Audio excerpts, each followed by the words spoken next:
Mga kalakbay, uhahay. Nandito tayo ngayon sa sa way papunta ng Kapisaan Cave. Pasyalan natin yung Kapisaan. Sana papasukin tayo. So tumigil muna ako dito sa area na to kasi ang ganda ng ang ganda ng bundok oh. Ang ganda ng background tapos yung palay, oh, green na green. Pakita ko sa inyo yung 360 yung yan, di ba?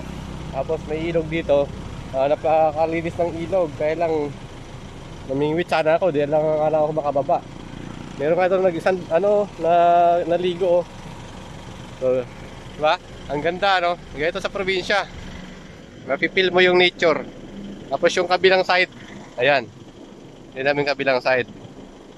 Bundok yan. Tapos ang galing pala ako doon sa sa area na yun. Ayan. Tapos iikot ako doon. Ang Kapisaan Cave kasi dito parang nasa 66 km mula sa highway ng Bambang Nueva Ecija. Nueva Vizcaya, sorry.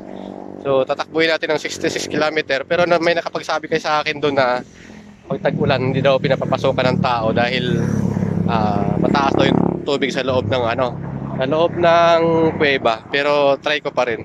So yan oh. Ganda, di ba? Nature na nature oh. Diba? So ganito yung natin sa probinsya. Ganito yung view. Ito bundok ng Sierra Madre na yun oh. Yung may ulap. Tapos ito naman yung mga maliliit na bundok. Yan. Diba? Ang ganda no? Dito talaga oh. Ang ganda oh. Green na green yung mga palay. Bagong tanim kasi yung mga palay dito. Tapos dito naman sa gilid, mga ipil-ipil yan. Yan. Parang sinadyang itanim yung ipil-ipil eh. So, protection na rin yung sa tulay. Tsaka yung ilog talaga. The best yan, no? Parang pagtampisaw dyan, no? Kaya lang, hindi tayo pwedeng bumaba eh.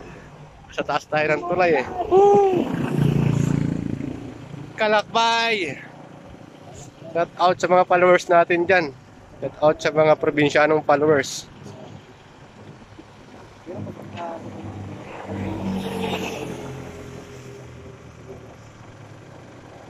Yan.